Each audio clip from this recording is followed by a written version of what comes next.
Now, Sports Talk with Broads. Here's Hunter Brody. I will tell you how excited I am about this Flyers team by describing what just happened. It shows you the difference from where they were last season to where they are right now. Last night, I covered the Sixers game through 97.3 ESPN, but I knew the Flyers were on, and I was a little devastated that I would miss the game.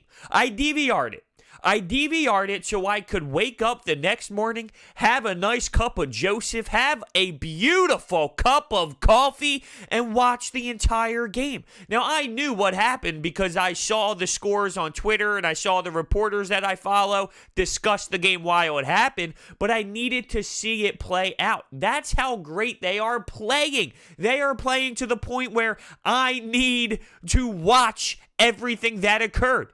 Now, I'm awkwardly holding this cup of coffee because I was talking about how I needed it in the morning, so I need a sip right now.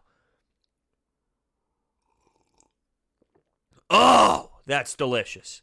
What else is delicious? A Flyers victory in overtime in Columbus. Now, it could have been sweeter. It sucks that Columbus ended up snagging a point, but to get four on a back-to-back situation against the same team. Now, there was a night in between, but I'm saying back-to-back in terms of playing the same squad twice and knowing that you guys are competing for the same spot in the postseason. Wow, just tremendous. Now, there's a lot to talk about when it comes to this game, but before we do, we need to hear a word from my sponsor, SeatGeek. Are you looking to go to a Flyers game? You better, because they're playing great. If you're looking to go to a Sixers game or any game out there, use the promo code BROADS for $20 off of your total purchase. It's a no-brainer. Use the promo code BROADS today. Brian Elliott started, and that's totally fine with me. I thought that was a good spot for Alain Vigneault to throw in the backup netminder. It was a good situation for him to play. Now, 40 seconds in, he allows a goal short side, and nobody knew what happened. The puck went over his shoulder, and it got stuck at the top of the netting. Nobody knew where it was. Ooh, bad look 40 seconds into a hockey game, especially when you know how important those points are, and you know that this is a huge tilt. Like, how do you come out like that? It's almost mind-blowing to think that it's possible to start out that slow on the road against a team you know you just beat, you know that's hungry, you know needs 2 points big time. Come on, right? Unacceptable. But it didn't look good for Brian Elliott and the whole backup netminder theory when you allow a goal like that so early on. Now, the first period was so weird. It was so odd. No one knew what happened with that goal. Then a couple minutes later, you have Foligno scoring a goal in between his legs, finding a way to break through the defense. Yo, fella, sharpen the hell up. You're talking down 2-0 really quick into the tilt. You got to be better than that. You can't start out that flat on the road, and not even on the road. You can't start out that flat ever. You can't put yourself in a bad situation like that. I need a ton of coffee this morning. This is one of those mornings where I can't operate without the coffee running through my veins. I chugged a bunch while watching the actual game, but I need more. I'm a coffee addict. I really am. It's kind of bad how many cups of coffee I drink a day. But right now, I'm at that point where I need it going through my bloodstream, so I'm going to be chugging it throughout the recording. I thought it was interesting how the Flyers cut it to a 1-goal lead. You have Kevin Hayes it starts with Travis Konecny entering the zone with speed. He drops it off to Kevin Hayes by the wall. He moves it over to Sanhiem. Sanhiem throws a biscuit on net as TK is driving hard to the net. It hits him as he's falling over, and it goes behind the netminder. Like, it was so weird. It was such a unique type of goal. But it all starts with Travis Konecny and the way that he was skating, the way that he was entering the zone, with the mindset of, I'm driving to the net. I'm going to create space for my squad. But just as weird as the Columbus first goal, this was something else. Shaking my head going, huh? That's how he scored, huh? That? Right there? All right, they don't ask Cal. They ask Cal Meddy. And it's another one for Travis Konecny. Make it his 21st of the season. Oh, by the way, TK with a 3-point night.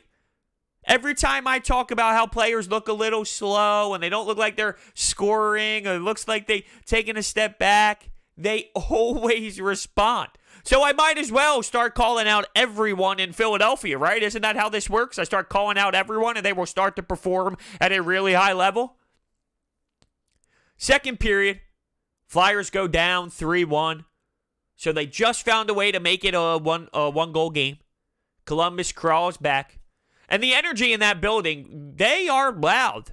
Columbus, they see a hockey team that is performing. Now, if you remember last year, they made all these acquisitions late, and they had Duchesne, and they had Dzingel, and they had these players. They had Bob, these players that were really talented, but they were going to be leaving at the end of the season. They knocked off the Tampa Bay Lightning and won a playoff series. So it was an awesome time. Nobody knew what this Columbus Blue Jacket squad would be. And Tortorella has done a remarkable job, seriously, at keeping this team involved. Now, you saw them in the standings all season long and asked, is this really them? Is this the type of team that they really are? They're a playoff team. They're a wild card team. They're a Metropolitan-type team. They went on one insane stretch throughout this season where they were like 19-3-2. I mean, that's a crazy number. Something very similar to that. I know it was 19 wins, a couple losses, a couple OT losses. It was somewhere around 19-3-2. That's incredible. No one can keep that pace up through an 82-game season, so eventually they would fall. But how serious were they was the question. And times have definitely gotten tough throughout the last, I'd say, 5 or 6 games for the team. What I loved about this Flyers team in this game, when they're down 3-1, what do? They fight the hell back. It's only the second period. They're bought into the system. They are bought into Alain Vigneault.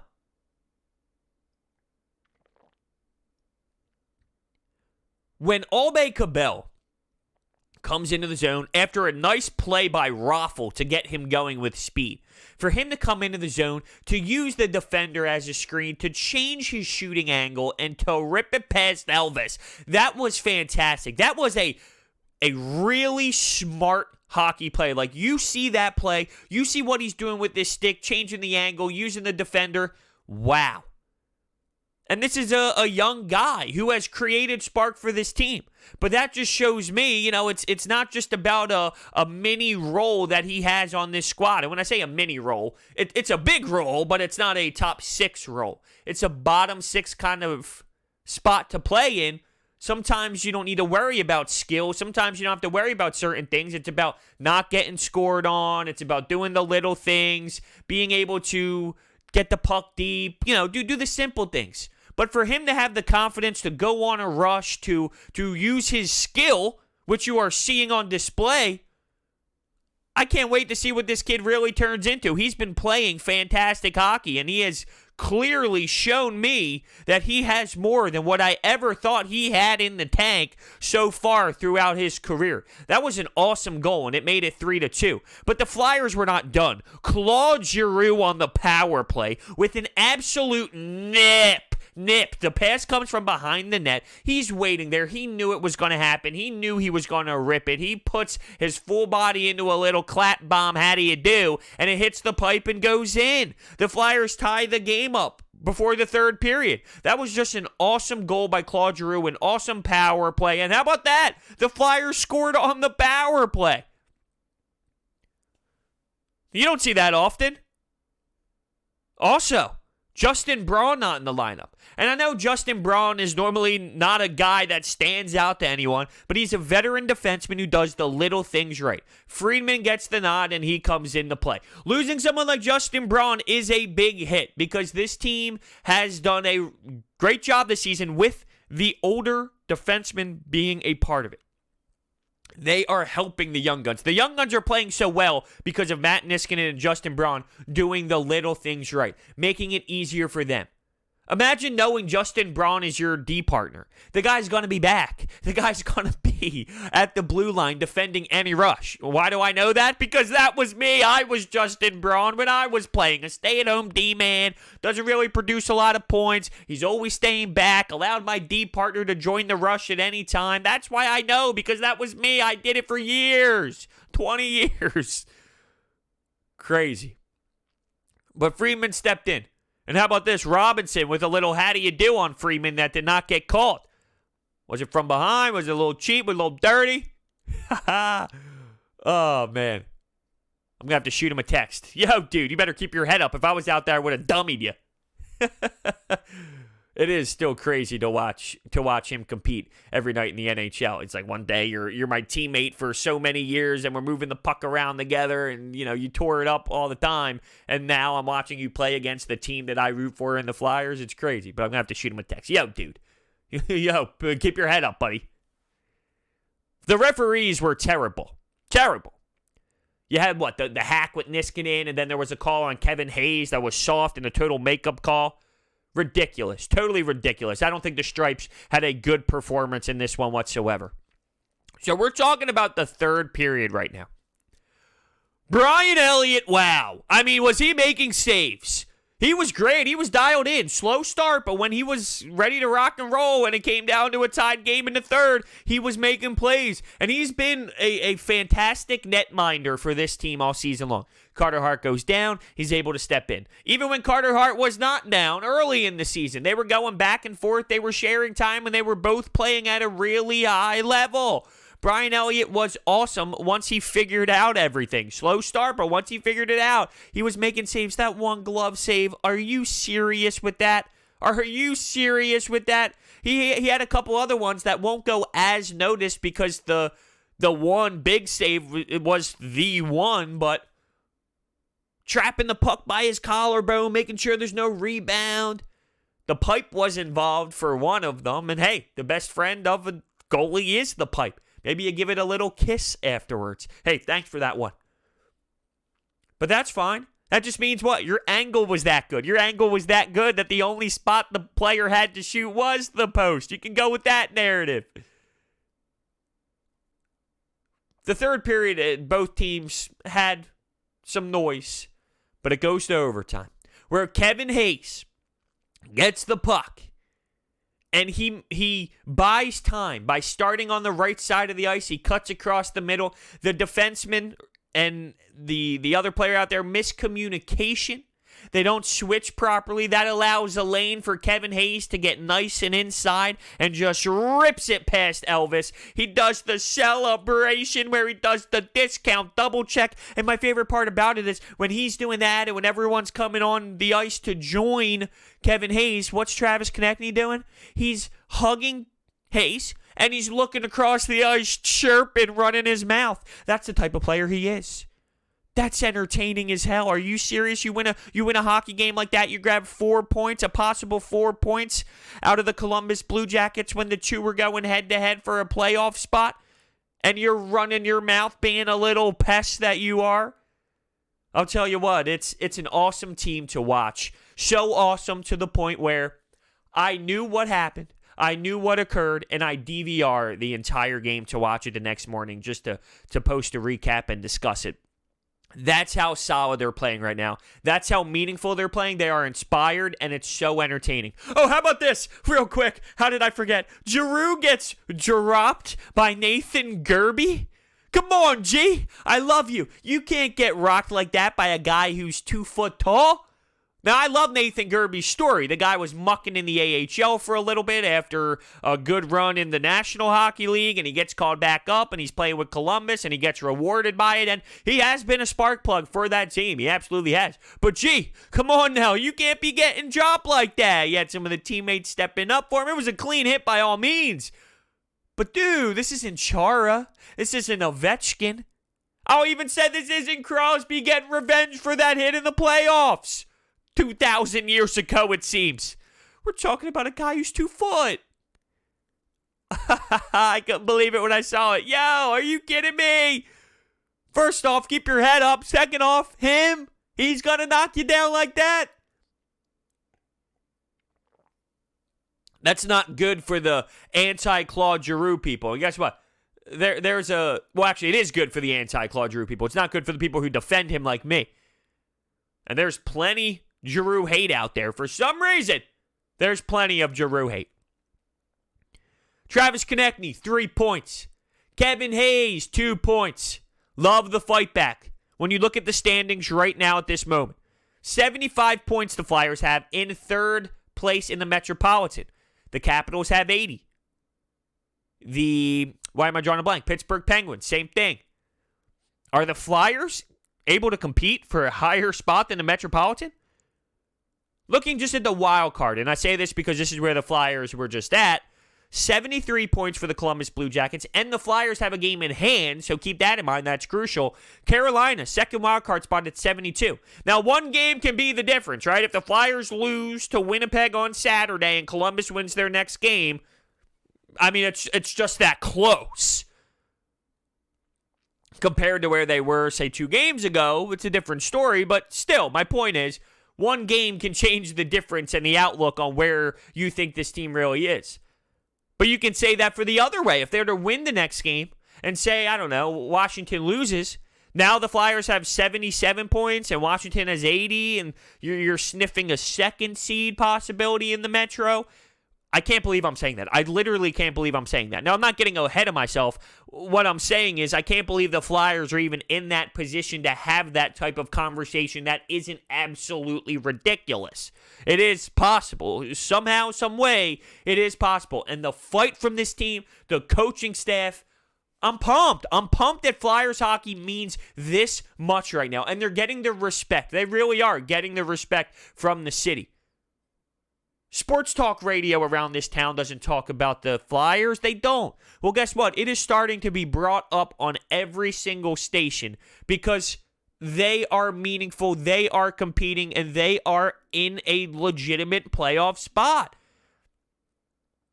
I can't wait for Saturday afternoon to watch the Flyers play the Winnipeg Jets. Say it with me because I know you feel the same way. It's been a long time, a really long time, since I had that type of feeling. To watch Coutts and Giroux and even Jake Voracek. Jake Voracek. Remember earlier this season when Alain Vigneault called out the pros, the veteran pros?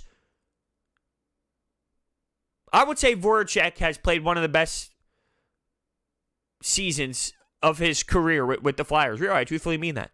The way that he is playing, and I'll give Kevin Durso a shout-out here because I was hearing him talk about this on 97.3 ESPN on the Sports Bash with Mike Gill, his dedication to the defensive zone. There's a difference. He's dialed in, and that is a bought-in mindset. When you watch players really play well in the D zone that aren't defensemen, and specifically players that normally don't play really well in the D zone throughout their careers, when you see that happening, that's because a player is focused in and listening to their head coach and completely buying into the system. Now, I don't know how you can't be buying into the system when you see the results, when you see where this team is, when you see their record, when you see them have 75 points and in third place in the Metropolitan. I don't know how you don't buy in. Incredible. That's the best way to describe it. Must watch television. Must DVR television. I'm trying to process last season.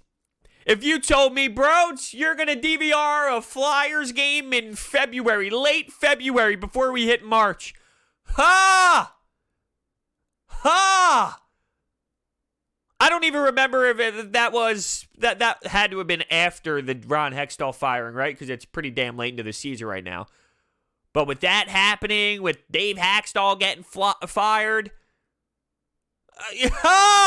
DVR in a game to watch. That's comical. I would never. I bailed out at some point last season because they were just unwatchable. The product was such hot garbage. And they signed Kevin Hayes. Wow, look at that contract. Is it worth it? He has proven it is worth it, at least year one. Every contract in free agency, you look at the back years and say, well, if he gives you a good 5, you don't care about the last 2. Or he plays a lesser role in the last 2 compared to the first 5. That's any contract ever in sports when it comes to free agency because you need to overpay. But I would have never expected this. I don't think anybody did. He's producing offensively. The PK is tremendously better with him on it. The two-way game, the little things that he does, the protection of the puck, the IQ, just the smart, simple plays. Wow. And then you get the contribution from Travis Konecny. How many times did I say wow throughout this podcast? A lot, because that's how I feel about this team. I thought they could make the playoffs. I did coming into the season. I just would have never thought that it was to this level of great hockey. Puts a smile on my face. Guess what? I'm looking at my coffee. I need another cup. So this is the perfect time to end this. Thank you so much for watching. Hit that thumbs up button and subscribe, and I will see you next time.